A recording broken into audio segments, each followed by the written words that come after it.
What a beautiful fall day. It's been raining for 2 days straight, and I decided that now that we have a little break in the weather, I wanted to show you the beautiful colors. Hi everyone, I'm Kristen, and welcome to Mountain Harmony Gardening.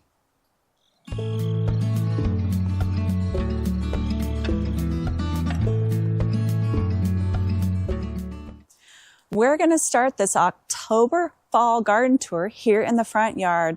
The colors have been amazing this year. We even have some beautiful orange aspen trees that we've seen up in the mountains, and we took a drive last weekend and it is so pretty. The yellow is so vibrant this year, which is really unusual for our area because we haven't had this much fall color in a long time. So if you look at the ground below me, you can see all of our leaves. We actually left everything the way it is, and I didn't have anyone clean it up because I wanted everybody to see what it looks like for a true Rocky Mountain fall. So our plants are starting to die back. You can see that they're starting to turn yellow, and our barberry still looks pretty okay. And then some of the hostas are starting to die back. And let's get up close here of this double flowering almond.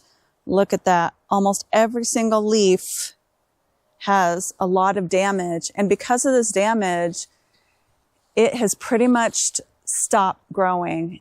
And even though this is beautiful in spring, I think I need to take it out next spring and put in something else. And over here, our sand cherry, it's having the exact same thing. See all these rough cut edges? And it's grew a little bit. You can see a little bit of new growth here at the top, but not a lot. So I'm thinking that I really need to focus on what plants grow well up here because of the root weevils and what doesn't. And I don't want my plants looking like this. This happens in the middle of summer. They start looking really sad. And I want something here that's going to look really good. So I have found out that like irises and hostas and, ooh, getting a little bit of rain on me, and like the cleavers and the grape hyacinths and the hollyhocks and the hibiscus all do really well. In fact, our hollyhocks are still blooming, and the other one too. And here, I have to show this for Liz on Garden Happy. This is the metal cactus that I was telling her about. And I really love adding decor into my garden because over here is so shady that I don't get a lot growing, but I wanted to give some height. And we found this down in Grand Junction, Colorado. They have a great place down there that makes these.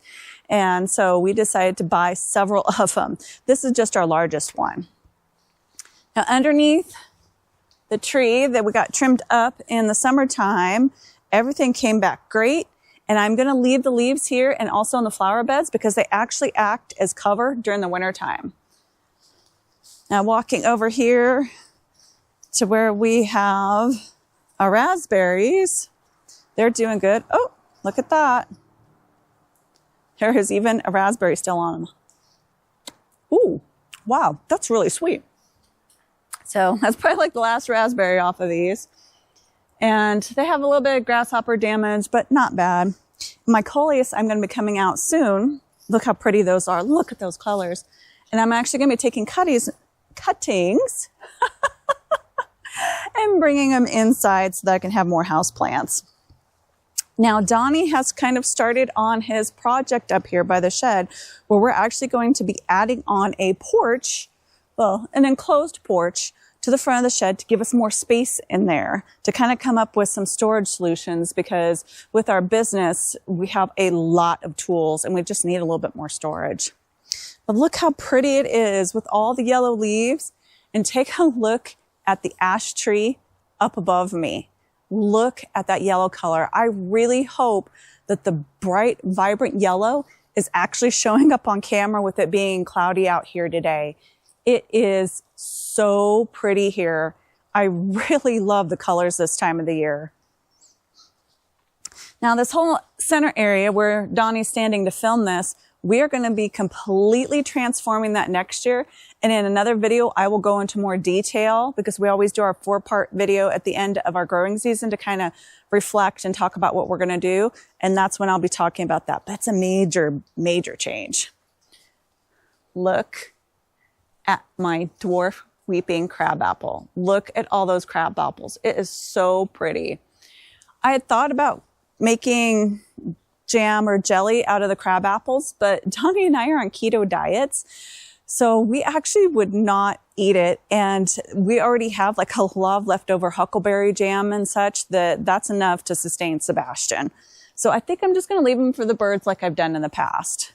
Okay, we are so behind on all of our chores because it's been raining, but I saw my hummingbird feeders, even though there's no hummingbirds up, and then our Greta Gautier feeder over here that the hummingbirds love way more than that other one. I'm going to get another one of these for next year, but we need to get those down.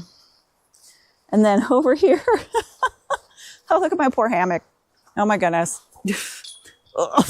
Oh yeah, that's really heavy.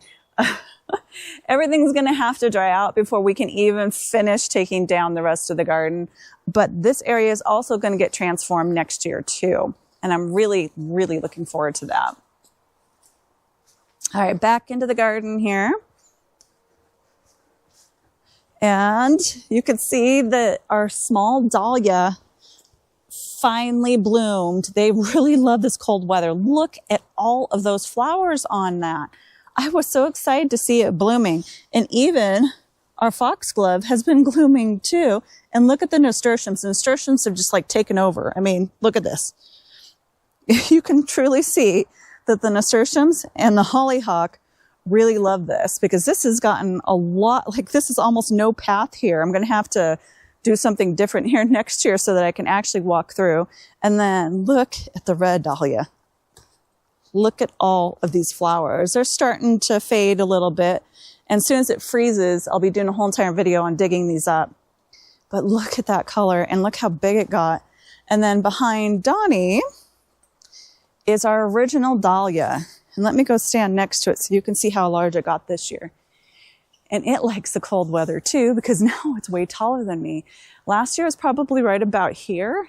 And now look at it. So this is what I call my OG dahlia. It's the first one I ever got. And look at the size of these blooms. Isn't that pretty? But because it's been rainy and icky and Donnie and I have been working when it wasn't raining, the garden definitely has gotten neglected a little bit and it needs to be cleaned up. Because we are truly at the end of our season, even though it doesn't completely look like it today. So Donnie came up with the idea to put all of our Kajari melons up on pots to kind of keep them out of the mud because some of them were rotting. We were actually losing them. And next year, like he even put this one up too. And look, oh, it's starting to turn orange. Next year, we'll be doing something completely different. There is going to be a huge change in this whole entire section of the garden. And we'll be talking about that in another video. Now here are my marigolds. Look at this. Look at this plant. And these all came up voluntarily. This is great. I really, really love them. And I've already been saving seeds off of them. And our zucchini actually look a little bit better right now. Oh my goodness, they're actually starting to get zucchini again. Look at that, Donnie. They had stopped producing and I actually cut one of them down. If you saw the video where I demonstrated the tools, because I thought, oh, they're done. They're not going to do anything else, especially considering it's supposed to be freezing later on this week. But, oh, yeah, there's even one on there that we could harvest. Okay, well, that's a bonus. So we're going to be taking all of this down really soon. We will wait for it to completely freeze before we take down our tomatoes. They are not producing anymore. Pretty much what's on here is that's it. And I need to take in the basil and there's a lot to do. It's fall. Now coming back to the pumpkin garden, we have already harvested our pumpkins. One actually fell off the vine. And so we knew that they're ready. Plus you can see that the vines have all died back. So this could be taken out. I do have one. Look at this gourd. Look how big that thing is. Look at that. That is huge. And then I have another small one here, and then somewhere in that mess over there, there's another one.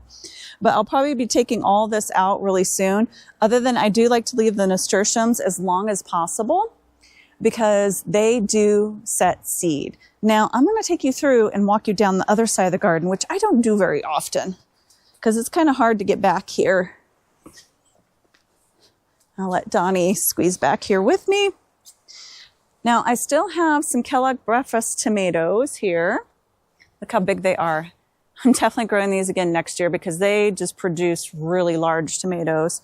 And I think this one has, one of them still has, yeah, up here there's still some more there too. But our black cherry tomatoes just didn't do as well. I think I'm going to switch varieties next year to give us a change and see if maybe that helps. I think maybe they've grown too long in my garden and I need to kind of change it up. I think that's why these have done so good. But back here, you can kind of see all of my flowers. Oh my gosh, there's another cucumber down there. Okay, the rich sweetness melons, which there's one still ripening on the vine. And if you kind of look in there, hopefully you can kind of see the other ones. Most of them are done and we've taken them inside. But the cucumbers, even though it doesn't look like there's a lot of foliage here, because a lot of it has already died back for the season, the cucumbers and those rich sweetness melons did really, really good this year. So keep walking, trying to get past all the, well, the tomatillo, yeah, it's pretty much done. We'll have to harvest this too, but even though we tried to stake up the cage, it just did not work. And look at the beautiful color in the pear tree. This is the Asian pear. Look at that deep red. That is so pretty. And I left a few goji berries for all of the birds, and it looks like there's still quite a few on here. But we picked so many of them that I actually have them in the freezer. And then this is the Three Sisters area back here in this part of the garden. And you can see that this is all ready for next spring. And we put down a whole bunch of leaves. We're going to be putting down more leaves. Once it dries out, we'll rake them up and then we'll spread them over the beds. And that just makes sure that you have good insulation and, you know, some food for the worms and such for the rest of the year. So that is pretty much our garden tour. I mean, it actually looks pretty good out here. The flowers seem to be enjoying the rain and the cooler weather, but it's supposed to freeze at the end of the week, like I said. So hopefully it dries up enough that Johnny and I can get out here. Otherwise, we got to come out here in the rain and try to get it down because once it freezes, this is going to be way too much to deal with. So some of the things you got to do, but I am enjoying what is left of my garden. So thanks for watching, everyone. Please don't forget to like, subscribe, share, and comment. Happy gardening, everyone.